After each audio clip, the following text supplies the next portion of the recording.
So here we go. Khan Academy. Simplify square roots. Example number 1 and example number 2 on your worksheet here are going to be just like what we've been doing on the opener. So it says simplify the expression by removing all the factors that are perfect squares from inside the radical. That's just another way of saying that's a lot of words, right? It's a lot of extra words that we don't need. Simple, short, to the point, simplify the square root, just like what we've been doing. So I'm not going to do example 1 and example 2 with you right now because I want to make sure we have time to do the other examples that's going to be new. If we have time left over, we'll come back to these 2 examples. So what I want you guys to do is flip over your worksheet or your green note sheet. Anytime you guys get con notes, they're going to be on the green sheets, okay? So lesson notes are yellow sheets, con notes are green sheets. I try not to do con notes often. The only time I'll ever do Khan Academy notes is if it varies a little bit different than how we showed you in class. So, we did not talk about any square roots like this. On Khan Academy, you're going to have some square roots that are going to look like this. A fraction inside a square root can be rewritten as a fraction with 2 separate square roots. So what that means you guys are going to do, if you end up with a square root of something similar to this, all you're going to do is rewrite the square root of A over the square root of B. Then you're going to simplify each of those, okay? So you're going to rewrite the square root of A over the square root of B. So what that basically means, let's say that you have the square root of 20 over the square root of 34. Oops, sorry, I lied. Let's say that you have the square root 20 over 34. Okay? What you're going to do with that, you're going to rewrite each top and bottom with its own square root. So I'm going to give my numerator its own square root symbol and my denominator its own square root symbol. Now this is where it's going to get tricky though, because I can't just leave the square root of 20 over the square root of 34. I'm going to have to simplify that, okay? So if I had the square root of 20 over the square root of 34, I'm going to have to simplify each square root. So the first one I'm going to do and simplify is the square root of 20. Now I'm just going to come off to the side where I have extra room to write and simplify the square root of 20, okay? Now, and that I would do the same thing if I were you guys. I just kind of go find some space on this top part of your note sheet to determine what the square root of 20 is going to be simplified. What 2 numbers can you multiply together to get 20? You can do 2 and 5. I mean 5 and 4. 4. Yes. Okay, and then 4 we can do 2 and 2, right? So I come to the right, I write out 2 times 2 times 5. So what do I do after I write them as my radical? What do I do now? You guys know this part. What do I do after? How so? Do I find my factor pairs? So circle my factor pairs. My factor pairs cancel with the square root sign and become a single number where? The coefficient, right? So what's my coefficient going to be? And then what's stuck inside the square root sign that didn't cancel? So it's going to be 2 square root 5. So the first part of my answer over here is going to be 2 square root 5. So the square root of 20 simplified to 2 square root of 5. So do you see how I just brought that and it stays on the top? But I'm still not done with this because now what do I have to do?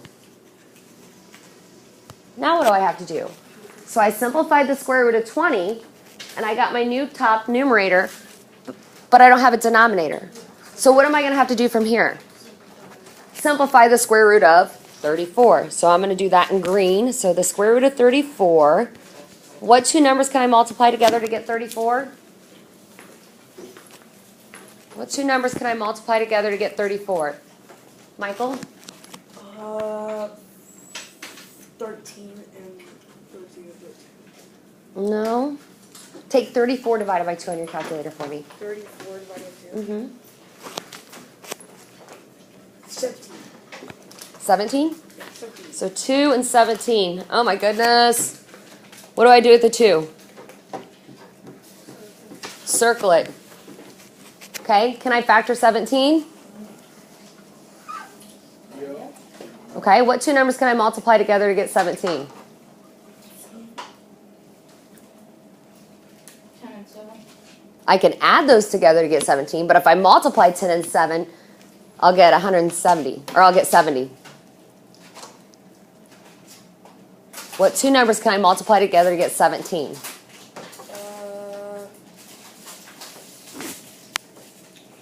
9 plus Nope. 7. Nope. 10 plus 7. Nope. Nothing, because it is a what? Prime number. Prime number. Get your prime number I just cheat said sheet 10 out. plus 7 equals 17. But that's not multiplying. So, now look here. If these are both prime numbers, when I go to simplify and when I go to factor this out, and these are both prime numbers, can I reduce or can I simplify the square root of 34? Yeah. No. So it's just going to stay the square root of 34 because that's in simplest form. So that's how you would write the answer for that next part. Now, I understand it's confusing. If you get to those points tomorrow or Friday when you do con, save it for when I get back. I will help you with that part. Okay. Do you all have this down? Okay. So the next part says, simplify each expression by removing all factors that are perfect squares from inside the radical. So let's look at that. So looking right here, the square root of 1 over 200. Now, my notes up above said, if I have a square root over a whole entire fraction, the first thing that I'm going to do is rewrite each part of the fraction with its own square root sign. So you're going to rewrite each fraction, part of the fraction, with its own square root sign. Make sure you get that down. You need to write these notes for them. You can, but I'm going to put it on Google Classroom too, so it's up to you. Now, from here, we're going to kind of do like just what we did up above, except for look here, guys. Do I have any perfect squares? Do I have any perfect squares in this problem? What? No, 200 is not a perfect square. 1. So, all I have to do is remove the radical, the square root sign from the 1. So the square root of 1 is 1. Now, is the square root of 200 a perfect square? No. So what do you think I'm going to have to do with that? Oh my God, you got a pressure. I'm going to have to factor it, right? So, I'm going to drop down right below, and I'm going to factor the square root of 200 and put it in simplest form. Try it again. 2 times 100. 2 times 100, or the numbers the ones that you were using, Jalen. You were so close. 10 and 20 you could have used. So 2 and 100. Okay, we know 2 is prime. What about for 100? 2 and 50. 2 and 50. We know that 2 is prime. What about 50? 2 and 25. Okay.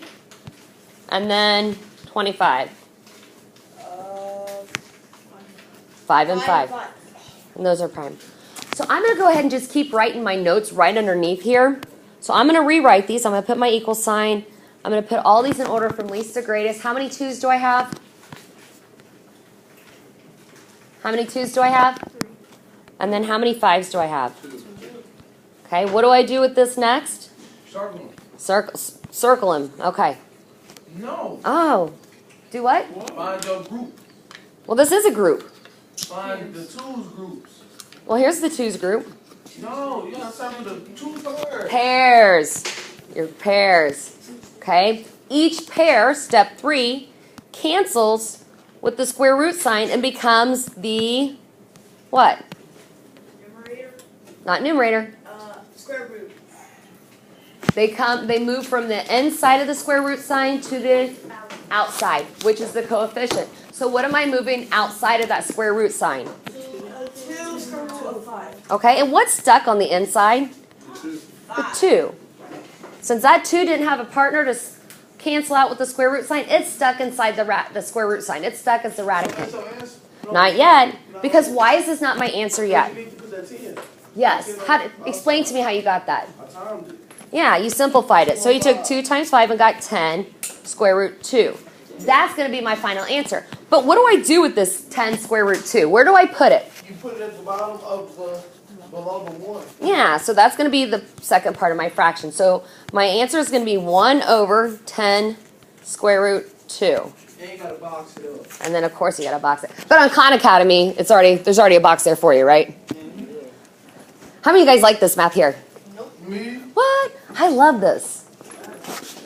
How many of you guys like, what is this? Can we go back to the old style? Right? Yeah. No. All right. Let's do the last example. Show all your work. Because that's not going to help you at all when you go to do Khan Academy. Because you're not going to have anything to refer. Like, yeah, that's how you got the answer. But how'd you get there? So make sure you show all your work. Okay, let's look at the last example here. So we have the square root over the entire fraction of 1 over 99. First thing that I'm going to do is think about my square root of a over b. So each of these numerators and denominator gets its own what? Each of them get their own square root. So it's going to be the square root of 1 over the square root of what? 99. Okay? Now, part of the direction says simply remove or simplify the expression by removing all factors that are perfect squares. Well, what's my perfect square up here? 1. So that's just going to be the square root of 1 equals? Mail. Thank you, Ethan. The square root of 1 equals what? What's the square root of 1? Now, sorry, I didn't hear you. The square root of 99, is that a perfect square? Is the square root of 99 a perfect square? No. No, so what do I have to do? 33 times 3. We're going to factor it. Good. So we're going to do 3 times 33. What do I do with my 3? And then what do I do with my 33? 3 and 11. Good, Kyle. So 3 and 11. We already said my 3 I circle. What do I do with 11? You circle it. Because it's prime as well. So then I write these under my square root sign, which will be what? 3 times 3 times by Good, Daisha. Then what? 3 separate 3. Okay. Keep going. 5 times 3 and 11. The 11 doesn't have anything to cancel with, does it? 3. So what happens to this group of 3s that you circled and canceled with the square? And then what's stuck on the inside? 11. So the denominator part is going to be what here? 3 of 11. I mean 3 11. No. 9. 3 Square root. root 11. There we go. Shouldn't it be 9 11? No, because you're moving your group moves to a single factor on the outside. So the second number cancels with the square root sign, so you're just left with the 3 on the outside. And that is it. Oh, I'm not going to erase it.